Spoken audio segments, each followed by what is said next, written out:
This is ZNS Total Sports, brought to you by Fourth Terrace Diagnostic Center. This is your first look at sports. I'm Jonathan Benson. Box office tickets for the 2013 BTC Carifta Track and Field Championships are finally on sale. Our Charles Fisher stopped by earlier today to see how the process is going.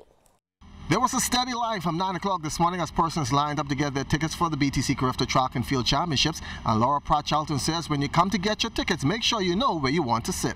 First section A, which is the finish line seats, are sold out. So persons would want to know whether they want to sit in sections B or C.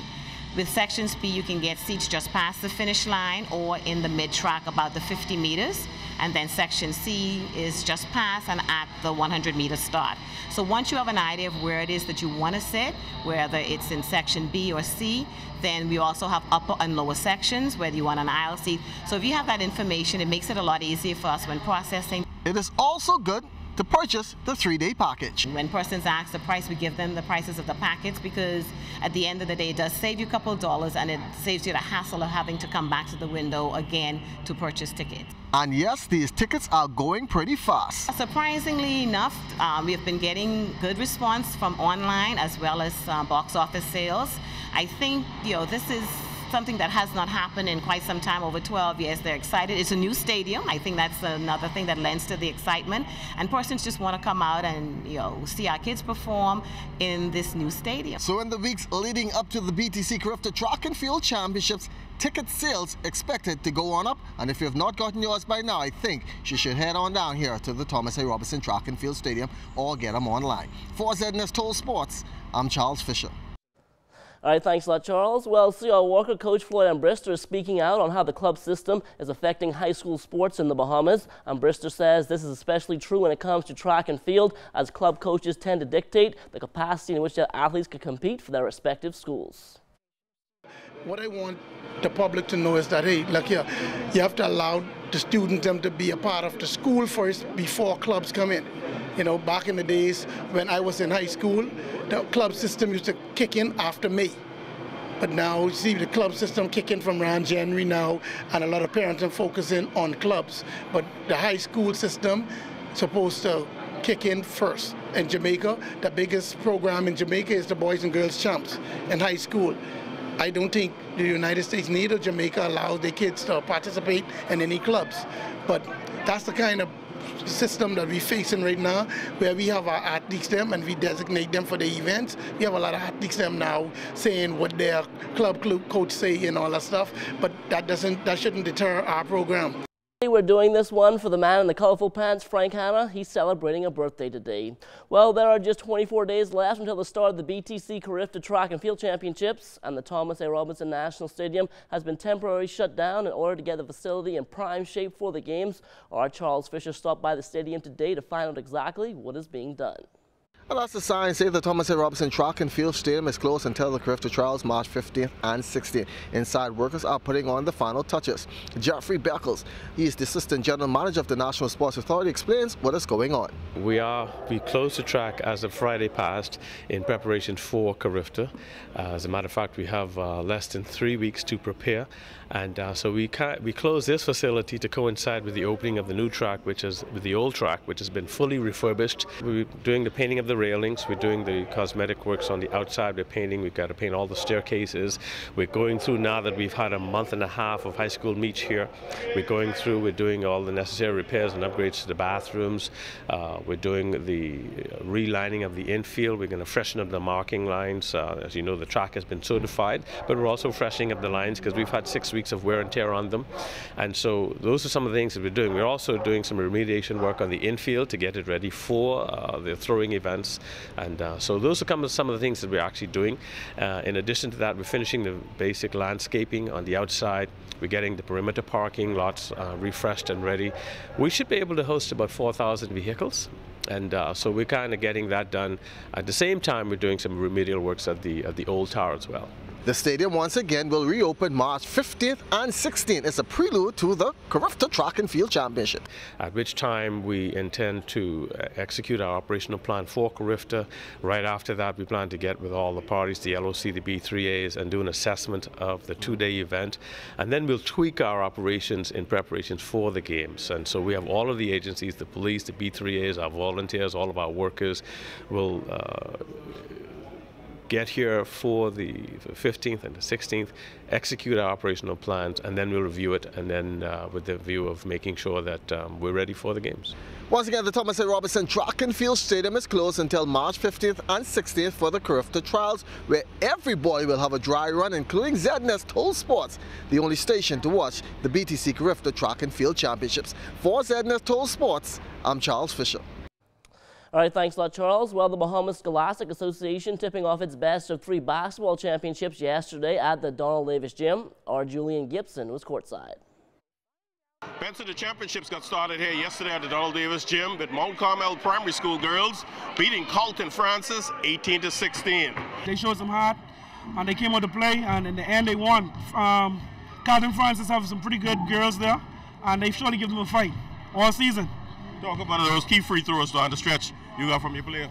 Man, Danica, she was missing them throughout the game, and in the last minute, 2 minutes when it counted, she started to hit them. She's clutch. Now, in the Junior Girls Championship game, it was Telios all over Mount Carmel. The final score was 25-12. Angelique didn't have her best game, and our next player on the side there is Kaya, and she didn't have her best game. She got fouled out, so we were able to win it with 3 on the court. So it's not our best game, but next game, be better game. Primary school boys championship game 1. How about Carlton Francis? Boy, Carlton Francis, they put it on Christian Heritage. The final score, 29-21. We flag up and we did tighten up on our defense. The defense was off, and then they couldn't get any shots. They were going in and missing every layup possible. I don't know what happened to them today. And in the senior boys game, it was Hope Academy with all the hope on their side. Hope Academy taking game 1 from Mount Carmel, 50-45. It's a hard-fought game, a well-fought game, and thank the Lord for the victory. You know, now, like our intention is to have 2 victories within 2 weeks. Reporting for ZNS Total Sports, I am Julian Gibson. All right, thanks a lot, Julian. Well, after being released by the Detroit Lions last month, offensive lineman Stephen Peterman made his way to Eleuthera to take in all the sights and sounds the island has to offer. Peterman was a guest of developer Sidney Torres as the island's newest resort, The Cove, had its grand opening. At that time, Peterman spoke a bit about his career and his time in the Bahamas. I'm going on my 10th year, so I'm not sure yet. You know, I'm a free agent now, and kind of looking at a couple of teams, and hopefully in the next couple of weeks I'll find a home. I played 2 years in Dallas, 7 in Detroit, and just coming down here to get rejuvenated, get ready for the off season that starts mid-April, and just having some downtime here and the beautiful scenery here in the Bahamas. Just being in the water, all the stuff you see, you know, snorkeling and stuff with the kids. It's like, you know, in America we have aquariums that have all these things there, but here it's like being in the aquarium. So it's really neat, it's peaceful, you know, and it's beautiful. So I'm friends with Sidney. He definitely brought me down here to look at some stuff, and it's definitely an area to look at for business opportunities for sure. Well, the LPGA's Pearsall Classic is set to take place at the Ocean Club Golf Course on Paradise Island, May 23rd through the 26th. Belen Mozo and Paige McKenzie have both confirmed their participation, and they were in town last week to promote the event and get in some practice time on the greens. The difficulty of this course is going to be the wind, definitely. When I practiced this morning, it was very early, but I still got a lot of wind. So I figured towards the afternoon, the wind picks up even more. And the design of the course is perfect for the wind, because some of the designs of the greens, they're very tricky for some pin positions they're going to put with the wind. So then also we have a lot of water coming into play, like on 17. They set it up in a way where we can reach on the par 4. Only the brave ones would go for it. I can't imagine any LPGA player would ever skip this event, so no doubt every single one of the top players on the LPGA will be here, which, you know, obviously is good for the tournament and makes it tough for me because I'm competing against the best in the world. I think it's going to be a huge field, a big field with great players. for the event, and I'm just hoping for the best. I mean, I normally play good when I'm coming to places that I love, that I'm happy, and that I'm having fun. This golf course really suits my game. This is my first time in the Bahamas, and it's surpassed any expectation that I've had. It's been a wonderful experience so far, so I can't wait to get back here in May. Now, Senior Vice President of Special Events and Entertainment at Kirsten International, Michelle Wilshire, is excited about the prospects of the Pure Silk Classic. She thinks it can rival that of the Battle Fort Myers men's basketball tournament, which they host in November. The LPGA is very invested in making this event, the Pure Silk Bahamas LPGA Classic, the #1 stop on the LPGA Tour. We as Atlantis and the Ocean Club Golf Course are thrilled that this is the location where that'll happen.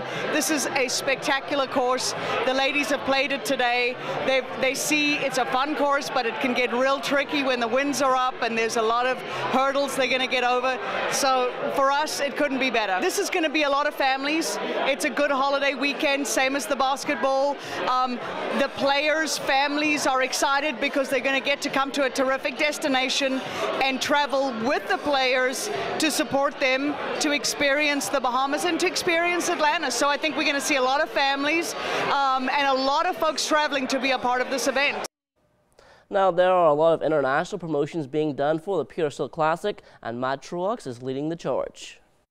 For the players, this is an easy sell. This is going to be probably the best week of the year for them. Just all the activities through the Atlantis and the world-class beaches and the facilities here, so it's going to be a great week. There's 27 tournaments on the schedule, so we got to compete a little bit with the rest of them to try and outdo the other events. So we're going to offer a lot of special activities for them, just to make sure that there's some things outside of the golf tournament that they can take advantage of, just to enjoy the week a little bit more.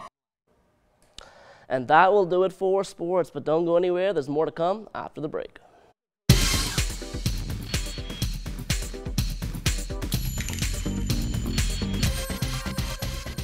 This is ZNS Total Sports, brought to you by Fourth Terrace Diagnostic Center.